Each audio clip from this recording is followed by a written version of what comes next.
Gall darparu gofal i ffrind neu aelod o'r teulu sy'n byw gyda dementia gael effaith corfforol ac emosiynol. Mae seibiannau byr yn helpu gofalwyr di-dal i gael amser rheolaidd i ffwrdd o'i harferion a'i cyfrifoldebau gofalu. Mae seibiannau byr sy'n cael eu cymryd yn y cymuned ar gael, ond nid ydym yn gwybod llawer am sut y gallai rhain fod o fudd i bobl sy'n byw gyda dementia a gofalwyr di-dal.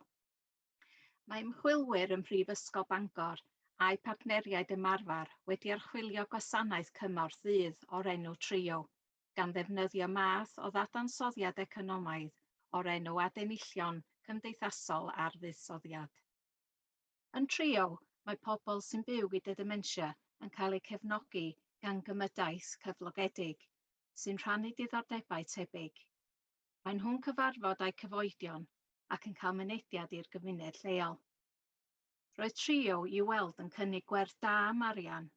Roedd y gwerth cymdeithasol ac ynhyrchwyd i bobl a oedd yn ymgysylltu â Trio, yn fwy na'r gost o gynnal y gwasanaeth.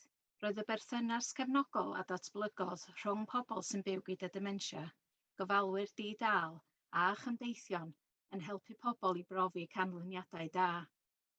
Seilwyd y dadansoddiad hwn ar niferoedd bach, ac yn awr mae angen astudiaethau mwy.